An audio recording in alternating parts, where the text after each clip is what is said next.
नमस्कार, मी शर्मिला गोसावी. नवतीचे नवरंग शब्दगंध काव्यरंग या कार्यक्रमामध्ये आपणा सर्वांचं स्वागत. हा कार्यक्रम शब्दगंध साहित्यिक परिषदेच्या यूट्यूब चॅनलच्या मार्फत आपल्यापर्यंत आम्ही सादर केला. या 9 दिवसांमध्ये आपल्या समोर इथे महाराष्ट्रभरातील वेगवेगळ्या कवयित्रींनी हजेरी लावली. त्यांनी आपल्या रचना सादर केल्या. खरं तर नवतीचे नवरंग शब्दगंध काव्यरंग हा कार्यक्रम सादर करण्याचं हे 3रं वर्ष.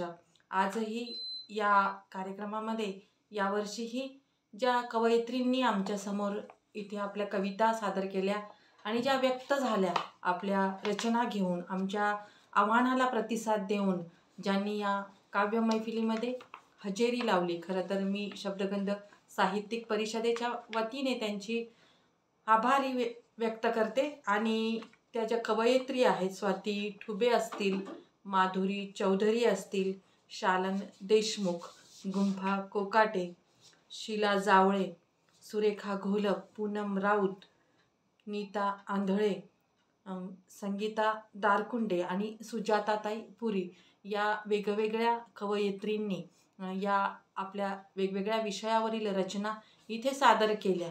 खरं तर ह्या रचना सादर करण्यामागे आणि हे यूट्यूब चॅनल ह्या कवयित्रींसाठी चालवण्यामागे उद्देश एकच आहे की शब्दगंध नेहमीच वेगवेगळे कार्यक्रम जिल्ह्याच्या ठिकाणी, तालुक्याच्या ठिकाणी आयोजित करते.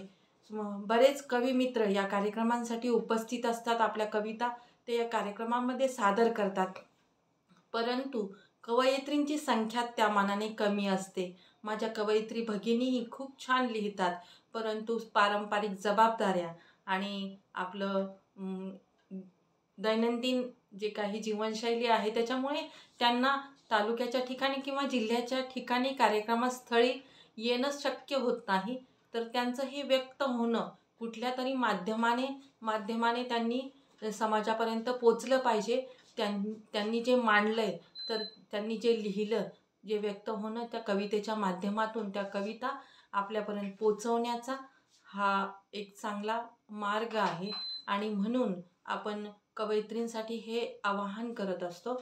आणि आजच्या किंवा या वर्षीच्या या आव्हानाला कवयित्रींनी जो भरभरून प्रतिसाद दिला, तर त्यासाठी आणि कवयित्रींनी तर प्रतिसाद दिला, परंतु त्यांना ऐकणाऱ्या, त्यांना बघणाऱ्या आमच्या रसिक साहित्यिक मित्रांनीही भरभरून प्रतिसाद दिला. असाच प्रतिसाद इथून पुढेही आमच्या कार्यक्रमांना आपण देत राहाल अशी अपेक्षा व्यक्त करते.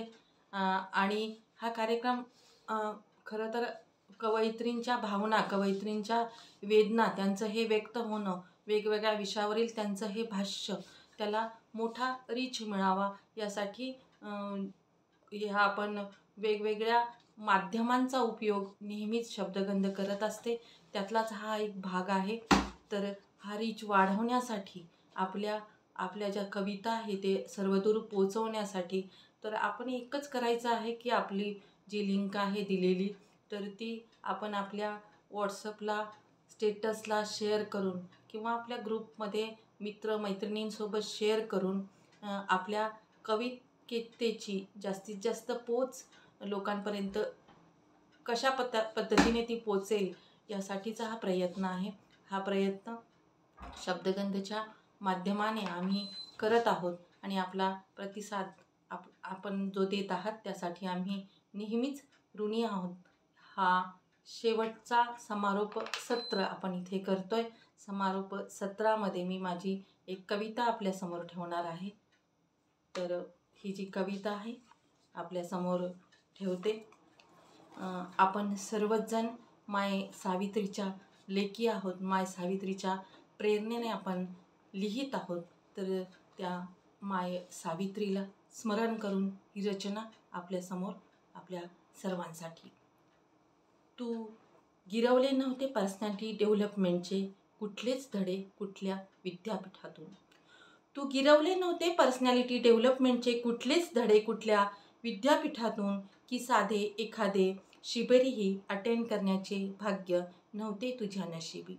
की साधे एखादे शिबिरही अटेंड करण्याचे भाग्य नव्हते तुझ्या नशिबी, आपल्या सुसंस्कृत सभ्यतेला मेंटेन ठेवण्यासाठी. तू कधीच पाहिली नाहीस वाट, तू कधीच पाहिली नाहीस वाट कार्यकर्त्यांचे पाठबळ मिळण्याची.